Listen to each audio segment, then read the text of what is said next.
Hello mga kabibig! Welcome back sa ating bagong YouTube channel. Ito ang pinakamaingay na YouTuber sa balat ng YouTube. Ako si Kabibig, maglabag-labag ka dyan, wherever. So ito na, nako, huwag niyong galitin si Senator Amy Marcos. Pina-inhibit ni Senator Amy Marcos itong si Acting Ombudsman Vargas na huwag permahan ang clearance ni Boyeng Remulla. Ano ba ang na-discover ni Senator Amy Marcos? Kaklase pala ng asawa ni Acting Ombudsman Vargas si Boyeng Remulla. At pwede itong makaapekto sa desisyon ni Acting Ombudsman Vargas. Sabi ng ilang mga netizen, mga kabibig, Senator Amy Marcos, kasuhan mo yan si Ombudsman Vargas. Bakit hindi pa yan ni BBM natanggal kasi it's so unfair. It's because ang ombudsman binasura ang kaso ni Senator Amy Marcos laban kay Boyeng Remulla at yung group effort members. Sa anong rason? Hindi pa natin alam kung ano-ano. So baka kulang ang ebidensya. Pero kulang pa ba yung Senate hearing ni Senator Amy Marcos? Kaya si Senator Amy Marcos nag-MR, motion for reconsideration. At ang gusto ni Senator Amy Marcos na itong si Acting Ombudsman Vargas ay hindi pwedeng uupo, titingnan ang motion for reconsideration, baka mabasura rin ang motion for reconsideration ni Senator Amy Marcos, mga kabibig. Kaya mga kabibig, madami ngayon ang tumaas ang kilay. Yung iba lang sabi, nako, baka ang mangyayari dyan, si Senator Amy Marcos, mabudol-budol lang yan, mga kabibig. Dito kasi, ito ha, Senate Committee of Foreign Relations, ito kabibig ha, detention, urgent motion to inhibit OIC Ombudsman Dante Vargas and the panel of investigators. So, i-share ko sa inyo kung ano ang laman kabibig. May punto din naman si Senator Amy Marcos. Unfair naman, di ba? Meron ka palang mga tinatagong layhem dyan. Ito kabibig. Basahin natin. Number 1. Complainant, as set forth in the caption hereof, unto this honorable office most specifically states that the complainant has, balakihan natin, the complainant has verified that the spouse of the OIC Ombudsman Dante Vargas is the UP Law School classmate of one of the respondents herein, namely Secretary Jesus Crispin Remulla. Pangalawa, the fact that OIC Vargas did not even disclose the parties in this case, such fact is already highly irregular and improper on his part. Tama mga kabibig. It's so unfair naman.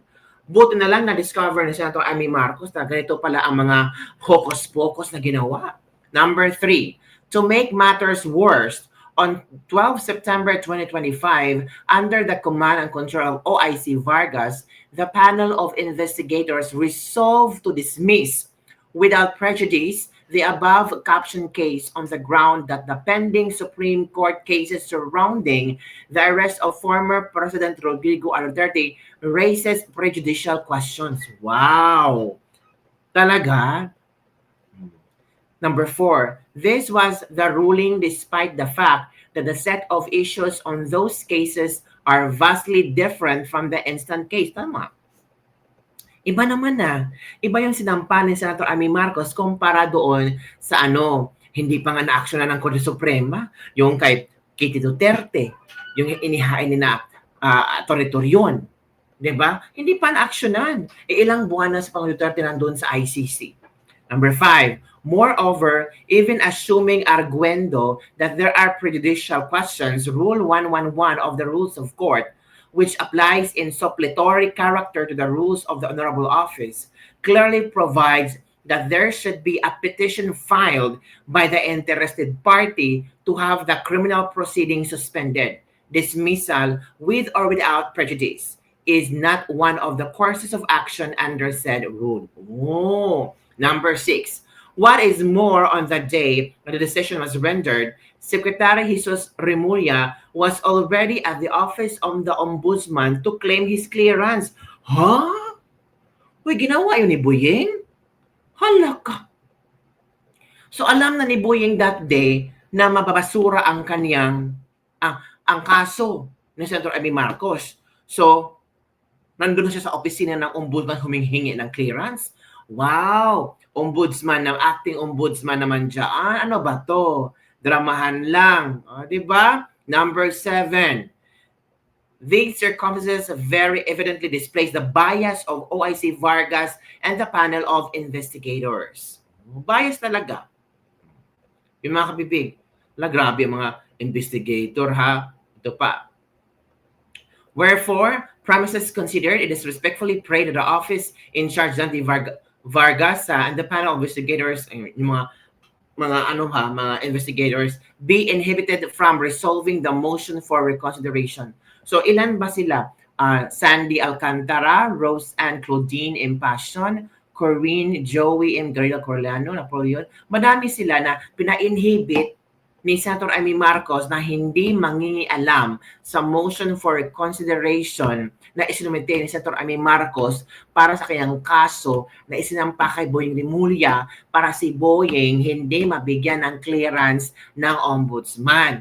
Ang storya daw, kare-release lang daw ng ibinasura ng ombudsman at itong mga panel of investigators, ang kaso ni Boying, si Boying nandun na sa Office of the Ombudsman para humingi ng clearance. What a coincidence, di ba kabibig? Ang bilis ng action ni Boying. Is there something fishy-fishy going on? Sabi ng iba, fishy-fishy talaga yan. Halata ng mga fishy-fishy ang ginagawa niya dyan. Sino bang hindi makapag-isip-isip na fishy-fishy is going on? Di ba? So yun kabibig. Yun ang mga reaction ng mga netizen na, nako, pag si Boying talaga, wala na talaga kabibig. Goodbye, BP Sara. Diba? Grabe naman kung ganun mga kabibigo. So sana, hindi mabasura. At kung hindi, ano pa kaya gawing action ni Senator Amy Marcos? Isusumiti sa Korte Suprema. Itong kanyang ikinaso, kina Boying Rimulya at yung iba pa. Kasama si Torres, si John Vic Rimulya. Baka pwede kabibig, di ba? So maghintay-hintay lang tayo kasi Senator Amy Marcos. Ang asawa pala nitong acting ombudsman si Dante Vargas, kaklase pala ni Boying sa UP College of Law. So posible makaka-apekto talaga. Makaka-apekto. Kaya nga bilis-bilis ni Boying pumunta sa ombudsman after nalaman niya na nabasura ang kanyang kaso sa mga panel investigators. Agad-agad nandun si Boying humingi ng clearance mga kabibig. Diba? Kagralirke naman itong mga kabibig. Alam mo naman ng mga tao. Tataas talaga ang kilay. On the other hand, mga kabibig, ano pa bang ating pag-uusapan mga kabibig tungkol dito? Nako. Alam nyo ba? Grabe pala ang nangyari. Ano nangyari kabibig?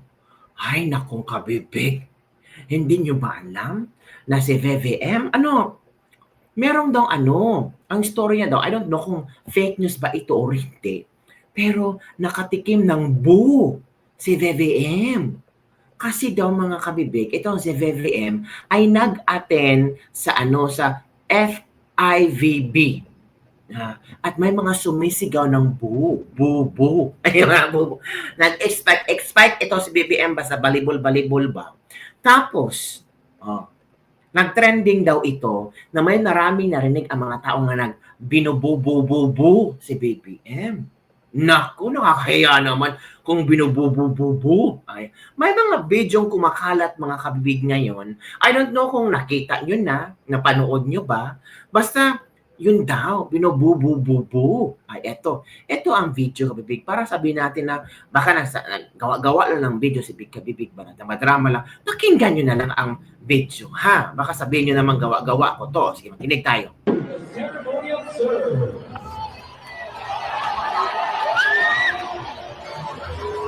May boo.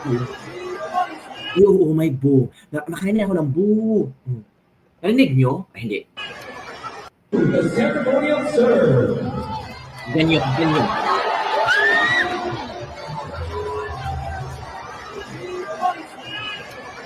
The ceremonial serve.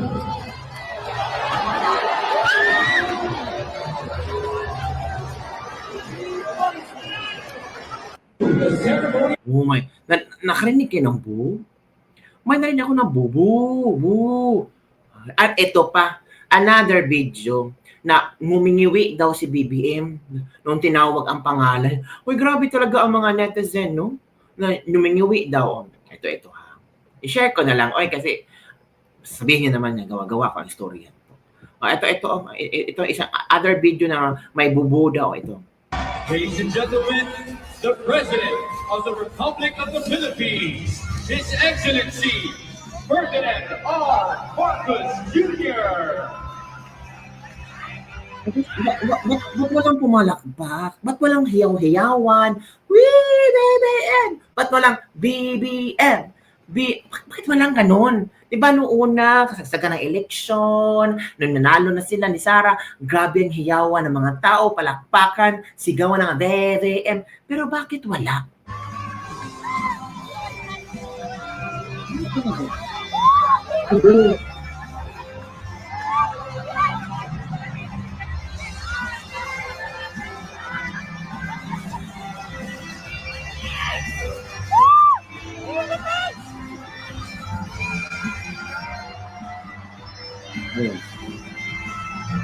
Wala, inayawan talaga dito. Mataong hindi, parang walang reaction ang mga tao. Ano talaga? Diba? Ito. Ay, iba. Diba? Pangulong Duterte, iba. O, tingnan nyo. Diba? Iba ang Tatay Digong. Iba. Panahon Tatay Digong kung saan proud na proud ang mga Pilipino. Tingnan nyo, kabibig. Diba? Ang ganda. Tingnan. Alin ang naiiba? Yung unang video, si BBM, wala man lang pumalakpak. Diba? Wala talaga effect. Pero itong kay Tatay Digong noon, saan ba ito? ASEAN ba to? Nakalimutan ko. I think saan to? Sa Indonesia? I think so. Diba? Pero kay BBM parang ano eh. Wala lang talaga. O, ito pa ha.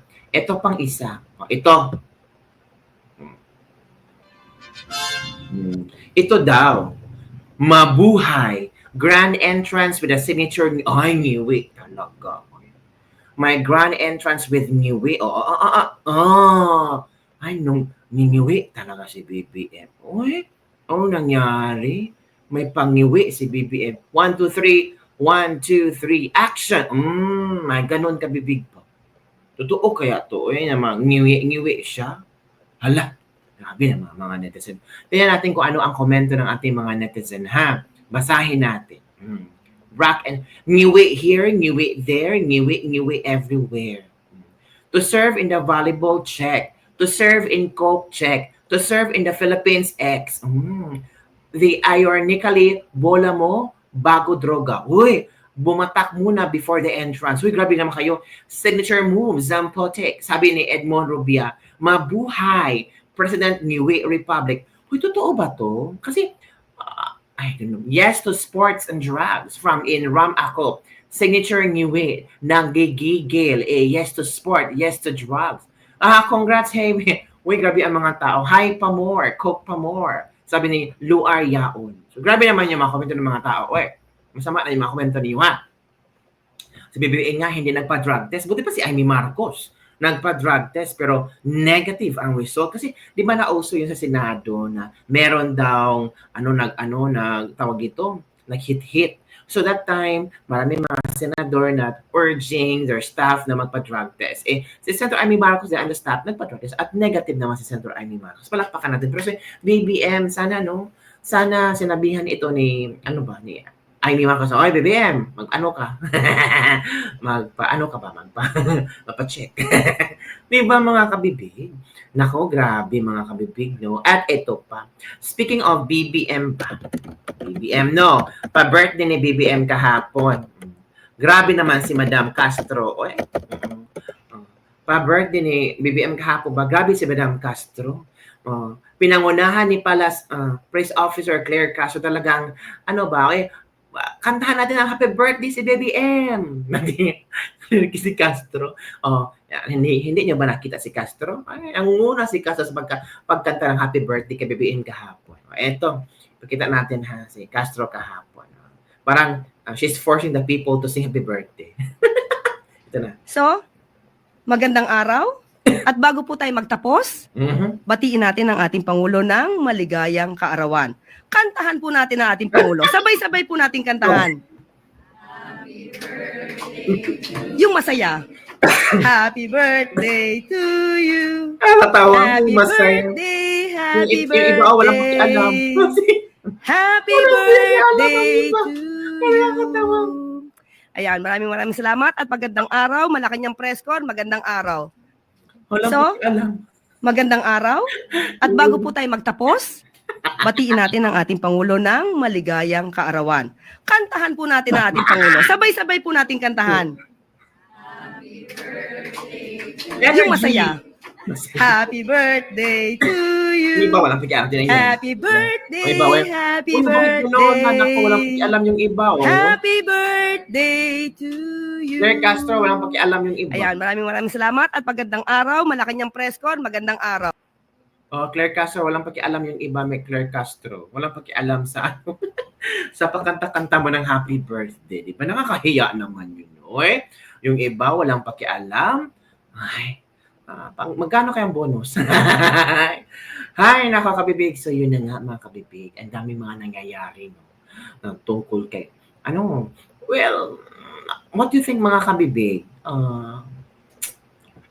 Ma-resolve ba kaya itong, itong kay Senator Amy Marcos? Ano kaya? Classmates are not part as an excuse to inhibit. Mandatory grounds for inhibition. Inhibition is mandatory in situations where an impartial decision maker cannot be guaranteed. This includes financial interest, family relationship, previous rule, prior ruling, conflict of interest. Yun daw ang mga mandatory grounds for inhibition. So itong conflict of interest, di ba? Family relationship. Di ba bawal yan? Walang delikadisa daw si OIC Dante Vargas. Ganyan na sila kakupal. At least, napatunayan natin na makapal at matibay ang pagbumuka nila from Cristina Villanueva. Hanggang kapatid niya ang namumuno, babaliin ang batas. Walang batas-batas kay Marcos at Romualdez. Nako. Kaya pala pinipilit talaga maging ombudsman si Remulla. Alam na natin kung ano ang kasunod na mangyayari. Nako po. Ang nakakadismaya kasi mas maraming maiingay nagalit sa mga Marcos at Pinklawan, pero sa social media lang sila at ayaw pumunta sa kalsada. From Anissa from Nerfi Zotnak Sedlov. Yes, kasi planado ng lahat yan prior to 2028 at i-impeach si VP Sara or kakasuhan, pero para sa akin, sige gawin nyo para malaman na kung ano ang gagawin ng Duterte supporter, gulo-gulo nito. No? Conflict of interest yan hindi na para sa bayan ang ginagawa nila. So yun kabibig ang mga komento ng ilang mga netizen. Conflict of interest, it means that a known conflict of interest exists where impartiality might reasonably be questioned according to the Philippine Department of Justice and Guidelines. Oh, yun pala mga kabibig. So, mandatory grounds for inhibition. Yun kabibig. So ano ang yung reaction dito? Okay lang na hindi mag-inhibit si OIC na ombudsman na si Dante Vargas. Okay lang yung itong mga panel investigators na ibasura ulit yung MR ni Amy Marcos. Basta masunod lang yung gusto nila na maging ombudsman si Boyeng Remulla. Kayo kabibig, payag lang ba kayo na maging ombudsman si Boyeng Remulla? Comment down below kasi gusto ko rin malaman ang yung mga hinanain dyan. Comment down below and don't forget to like, subscribe, and share this video para sa mga latest trending news sa ating pag-usap-usapan. Diba? Nabu si Bibim Bubu. Si Claire Castro nagkanta ng happy birthday pero yung iba hindi nag-follow kay Claire Castro. Masaya daw, energy, pero yung iba walang pakialam sa birthday ni BBM. So yun lang kabibig ng ating latest debit at shout sa ating mga OFW na always listening, watching my vlog. Salamat po sa inyong palaging sumusuporta sa akin at don't you forget to like. Na-like nyo na ba ang video? Hindi pa. Na-share nyo na? Hindi pa rin. Ano ba naman yan? Tawang-tawa kayo sa akin tapos hindi ko nag-like, nag-share at nag-subscribe. I-share mo sa mga friendship mo. Bye everyone! See you next time!